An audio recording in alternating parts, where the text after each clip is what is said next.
Hello, my narcissistic abuse family. I'm thrilled to be here talking about this awesome topic. I need to talk about it. We need to talk about it. You need to hear this. It's so relevant and I have so much material about it. So let's get into it. By the way, my hair is curly because it's spring and it's a seasonal thing for me, but my husband likes my hair curly, so I'm trying to go with that. And I was missing last week because I had a treatment for the MS and it really knocked me on my butt. My 40-year-old body is much different in terms of resilience than my 20-year-old body once was. So the topic I'm talking about right now, topic I'm talking about is anger. I just did a post on it this week and I got awesome feedback from you guys. And it's just, here is your free pass to get angry. You have every right, every reason. It's totally justified. It's totally valid. It's part of the healing process. So, narcissistic abuse is a roller coaster of emotions. When you finally identify that this is what has been plaguing you, it's like the heavens open up and you're thrilled to learn the logic behind this twisted, ridiculous, toxic dynamic. But at the same time, you have to grieve the loss of the relationship you thought you were going to have, be it with your parents or your partner or whatever. And also, you need to experience the anger that you rightfully have, that you rightfully feel. You were betrayed. We were betrayed by these people that we trusted, that we were vulnerable with, that are completely indecent excuses for human beings. So anger is totally valid. And speaking from myself, as a victim of narcissistic abuse, a lot of us are empaths. So we put everyone before ourselves. We're the perfect victims for these monsters. We put everyone first. We prioritize everyone. And one of the logical trauma responses is to be a fawn. When you're a fawn, you're essentially a people pleaser. So that means that you will do whatever it takes to keep the narc happy. The abuser, you will do whatever it takes. You'll sacrifice yourself, your needs, your feelings, your wants. All of that gets put to the side in order to prioritize the narcissist. So, in doing so, we completely invalidate our own feelings, particularly if you have narcissistic parents. You were raised in this dysfunctional dynamic, this horribly oppressive unit. We were, in the most critical years of our lives, supposed to be developing through healthy childhood progression, and we weren't. They did everything to thwart our self-discovery, our self-identification, our self-respect, or everything. So feelings are a major component here. In terms of, when you have a narcissistic parent, everything revolves around them. So whatever feelings we had got repressed, got pushed to the side.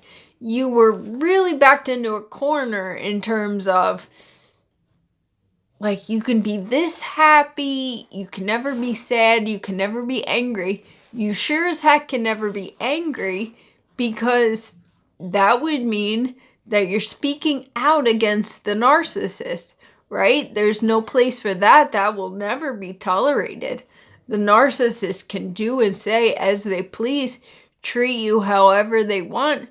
We're not allowed to get angry about it. We're just supposed to lay down and get steamrolled over. This was absolutely my case. And the ramifications of this are devastating.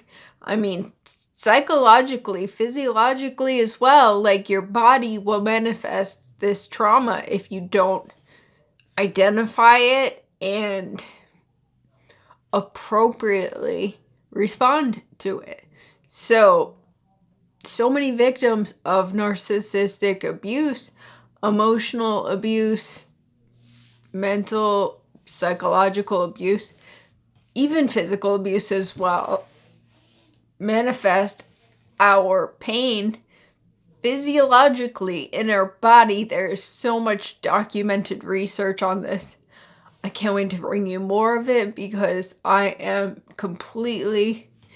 entirely fascinated by this topic. I myself am in a wheelchair here, and I absolutely attribute this to the fact that I have a chronic illness, and most people that have suffered through adverse childhood experiences develop chronic illnesses, pervasive pain, physical problems with your body, because all of these emotions have nowhere to go. And when you're taught to repress everything, to dissociate from your feelings, your body suffers as a result. I was a queen of dissociation. You know, my narcissistic mother was cold, not nurturing, very unloving, very unaffected by me as her daughter, as her child. So that's devastating to a child. As human beings, we need to be acknowledged. We need to be loved. You know, I'm sure you've heard of the studies of babies have to be held. It's absolutely a valid human requirement.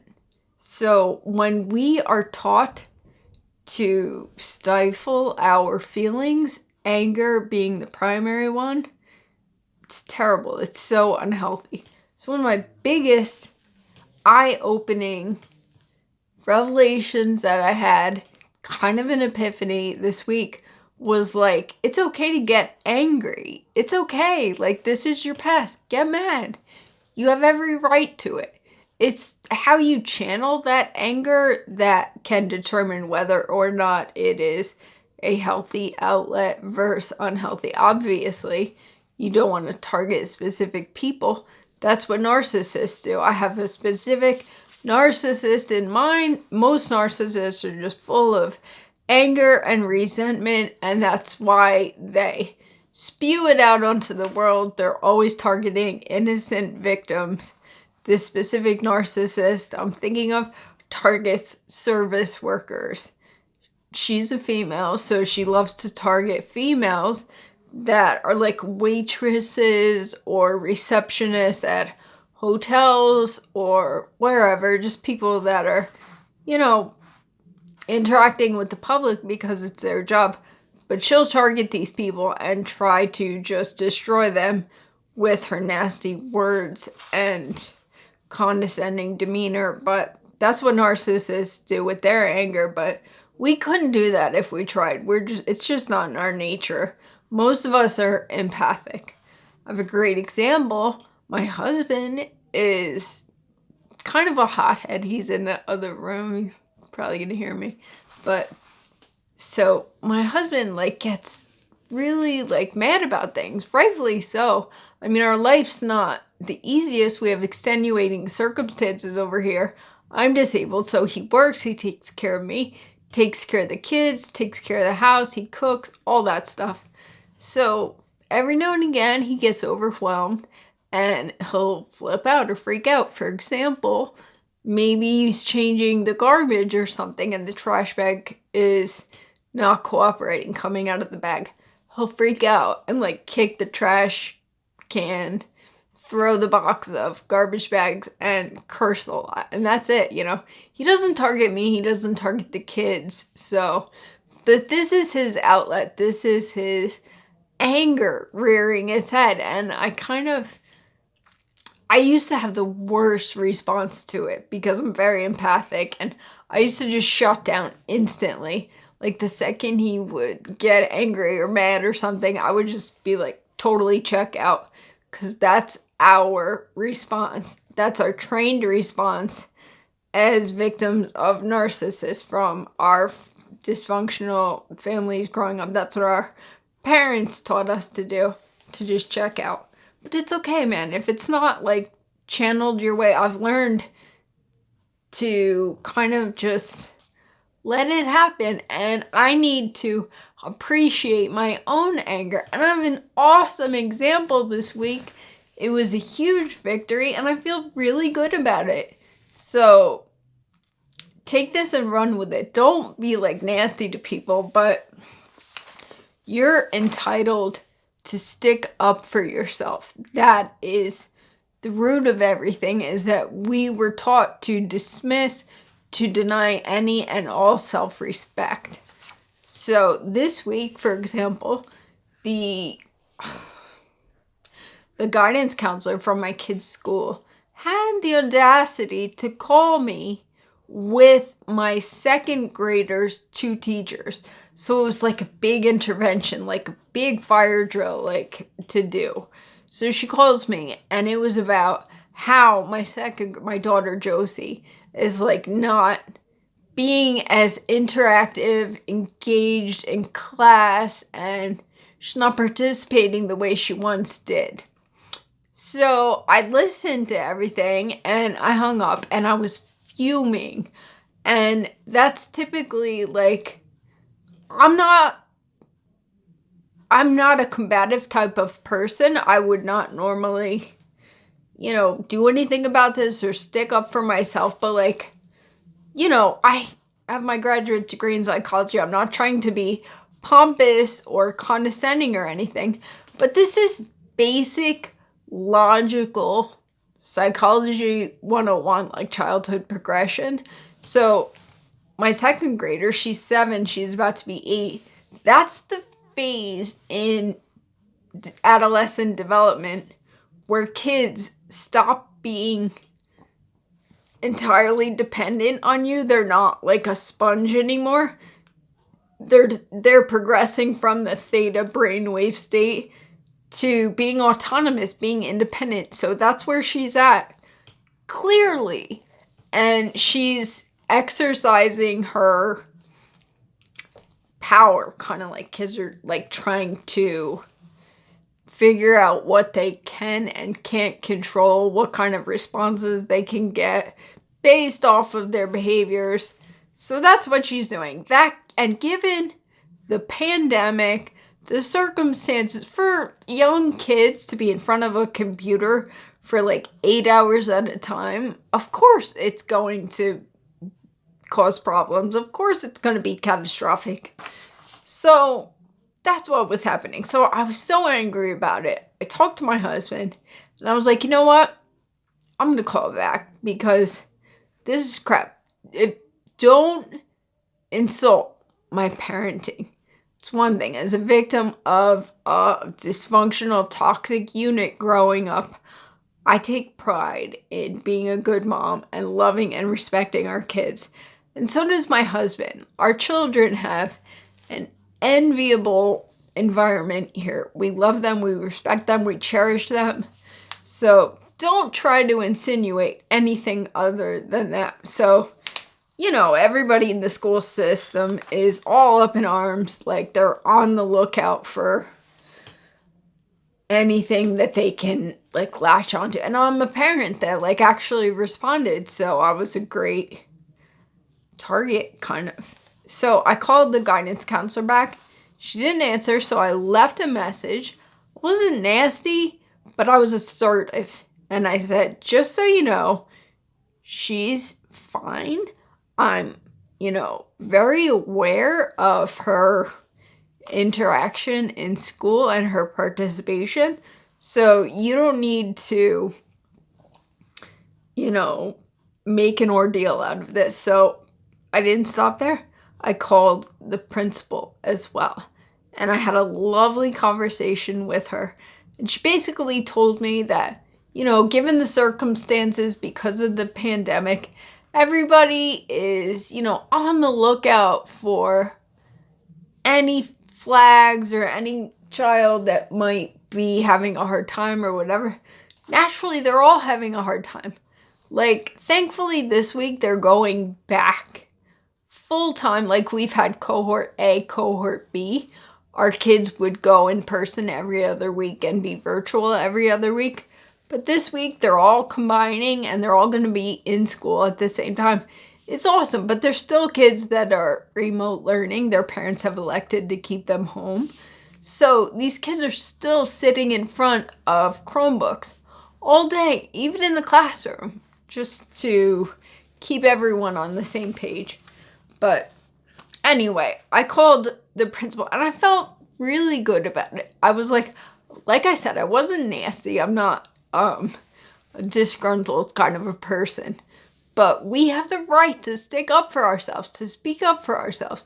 It feels so good. And this is part of the healing process, is to honor our emotions, to honor our feelings. Our anger is an absolutely legitimate, valid response. So that's what this video is about. Get mad, man. Like, let it out, because when you repress stuff like that, it only causes harm to you, to your body, to your spirit, to everything. And like I said, most of us are empaths. So we absorb a lot of other people's energy. And as I said, in this situation of my husband, he's super extra. And that's something else I wanted to say. I think that's why I'm like attracted to him.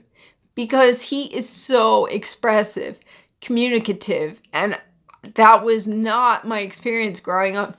Nobody talked, nobody ever shared anything or what.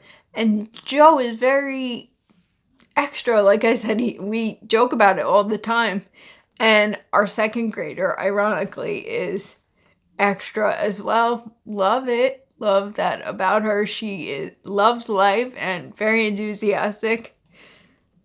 I still have stake in the game too, because our older daughter's just like me, and that's cool to watch, because I always wondered what I would have been like if I grew up in a healthy environment. So Madeline is 9, she's going to be 10, and she's definitely my kid. She's just like me. She loves to be home, and I love seeing it. She's very creative. She loves art. I used to love, well, I still do. I love writing. So that's my kid. Josie is definitely Joe's kid. But like, thank God for Joe, because he's the one that was like always wore his heart on his sleeve. All the times that I broke up because I was so messed up in terms of my emotions and being able to receive genuine, authentic, unconditional love.